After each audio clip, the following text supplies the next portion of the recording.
E aí pessoal, bem-vindo ao canal da Airboys Team. Estamos retornando aí as atividades. Quem não está inscrito, por favor, inscreva-se, ative o sininho. E estamos aqui hoje com o Tomás Milko, delegado FAI na CIVL. Teve uma reunião agora no início de fevereiro, onde a maioria dos delegados do mundo se encontraram com a comissão. E ele vai falar um pouquinho do que foi tratado essa reunião, as novidades, enfim. Ele representando o Brasil, que é um dos poucos países da América Latina, se não for o único, que estava presente nessa reunião. Vamos lá, Tomás? Vamos lá. Então, o CIVL, para quem não sabe o que é a parte da FAI que cuida do voo livre, ou seja, a Comissão Internacional de Voo Livre, traduzida para francês. O Brasil foi o único representante já pelo terceiro ano consecutivo das Américas, ou seja, basicamente só a Confederação Brasileira de Voo Livre que tem enviado alguém para essa reunião das Américas. Eu acho que isso é muito importante, mostra um amadurecimento da nossa atividade de voo livre no Brasil. Essa reunião pelo segundo ano consecutivo foi na sede da FAI em Lausanne, né? E é uma reunião de 4 dias onde são discutidos muitos itens. Foram mais de 50 anexos de alterações de regulamentos e aprovações de eventos categoria 1 discutidos não só pela comissão, que vamos dizer, a diretoria, colocando em miúdos, mas também por todos os representantes dos países. Então, os primeiros 2 dias são os dias de reuniões técnicas e os últimos 2 dias são basicamente de votação no plenário. E tudo seguindo um regulamento que já existe há muitos anos, ou seja, existe uma parte formal muito forte. Fala um pouquinho em relação às normas, tem alguma modificação em termos de regulamento, principalmente para nós, CCC, agora que nossos eventos também agora é FAI 2. Fala um pouquinho desses quesitos aí, Thomas. Então, como eu falei, foram mais de 50 tópicos discutidos e alguns são muito pequenos, mas logicamente eu acabei destacando alguns tópicos principais para comentar que talvez sejam de interesse dos pilotos brasileiros, né?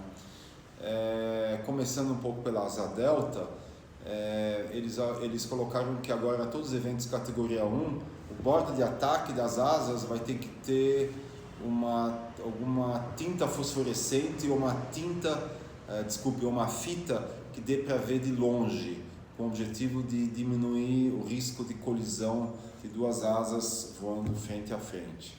Eles também comentaram que, se necessário, todas as categorias de asa, categoria 1, 2 e 5, poderão ter eventos no mesmo local. Isso era proibido antes. Claro que fica a critério do organizador e dos pilotos, eventualmente, essa decisão. Para o parapente, não foi um ano de grandes modificações técnicas, foram apenas alguns ajustes feitos aqui e ali. Em relação à novidade de eventos para o Brasil, foi sugerido alguma coisa? Algum organizador, você levou algum local para ser feito algum evento FAI 1? Comenta também isso daí, Thomas. Eu acho que é legal comentar que o Brasil novamente apresentou a proposta de fazer o Pan-Americano de 2022 e essa proposta foi aprovada sem restrições, vai ser em Governador Valadares, com apoio da Prefeitura Municipal e do organizador local, que é o Godó, e fiz toda a apresentação. O evento teste para o Pan-Americano vai ser agora o Campeonato Brasileiro de Parapente, que vai acontecer no final de abril em Governador Valadares. Houve um pouco de discussão, porque normalmente o evento teste é apenas 1 ano antes e não 2 anos antes, mas aí a gente acabou conseguindo convencer eles que seria melhor fazer esse ano, que a gente não sabe onde vai ser o brasileiro no ano que vem. O que foi muito interessante também é um pouco dos números, né? Ano passado tiveram aproximadamente 350 campeonatos de categoria 1 ou categoria 2 no mundo de voo livre.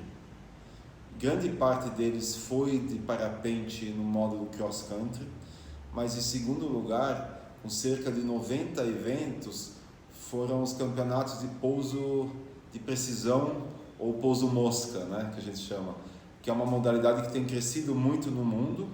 Eles já tiveram inclusive um campeonato mundial ano passado com 28 países presentes, com 130 pilotos participando.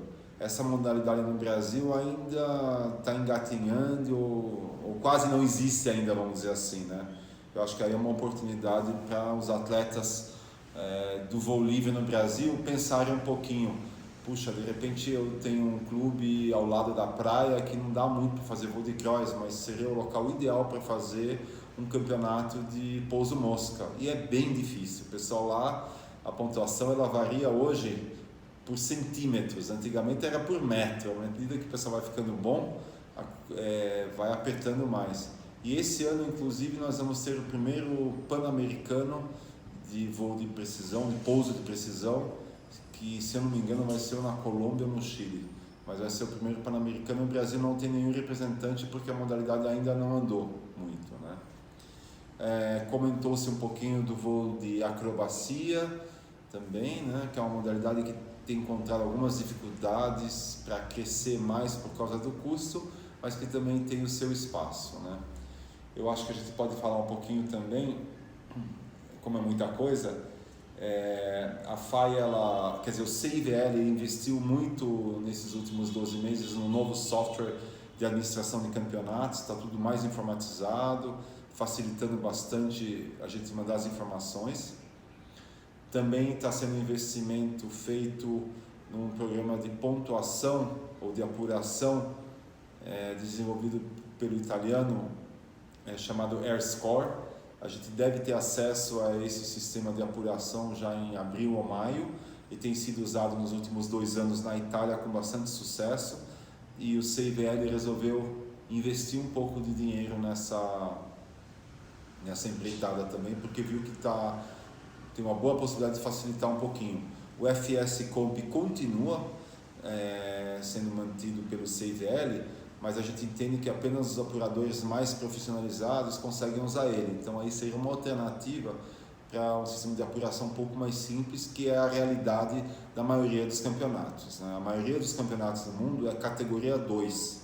Poucos são os eventos categoria 1, que são apenas os eventos como o campeonato mundial e campeonatos continentais.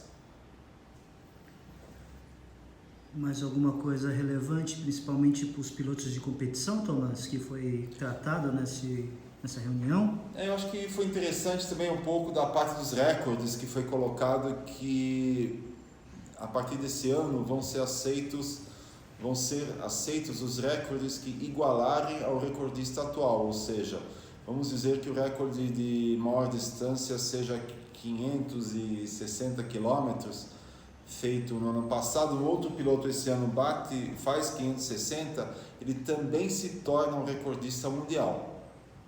Ele não bateu o recorde, mas ele se torna um recordista até como uma forma de reconhecer o esforço desse piloto ou desse grupo de pilotos de ter feito um voo excepcional, que é um recorde. Então, tá, mais alguma coisa que você gostaria de citar aí dessa reunião, Tomás? Eu acho que o CIVL ele está também muito proativo na divulgação dos eventos de voo livre. Ele coloca a estrutura da FAI à disposição no Brasil também, ou seja, nos nossos eventos, se a gente tem uma boa história para contar, boas imagens de alta qualidade, a gente pode encaminhar isso para eles. Eles vão colocar no site principal da FAI, além de eventualmente poder sair algum tipo de mídia. Eu acho muito importante esse tipo de divulgação, porque o nosso esporte, logicamente, sempre precisa ser mais visível. Os esportes aéreos têm um pouquinho de problema de visibilidade, né? Então eu achei a FAI e o CIVL bem parceiros em relação a isso.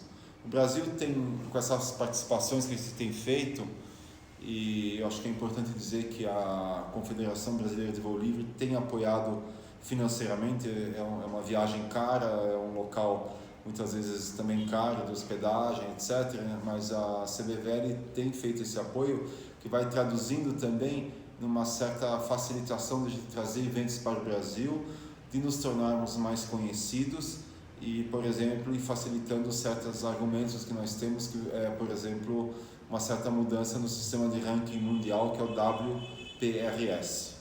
Mas isso é um assunto um pouco mais técnico, que depois eu acho que vale a pena ingressar no site da CBVL e dar uma olhada um pouco mais sobre isso. Valeu, Tomás. Foi um sucesso então a ida para a Suíça. Bem provável que você fez um relatório e estão distribuindo para os pilotos, né? E as federações e a confederação. E galera, é isso aí. Quem ainda não se inscreveu no canal, deixa um like e nos vemos na próxima. Valeu! Valeu, China. Continue o trabalho de divulgação aqui no Brasil, que ele é muito importante.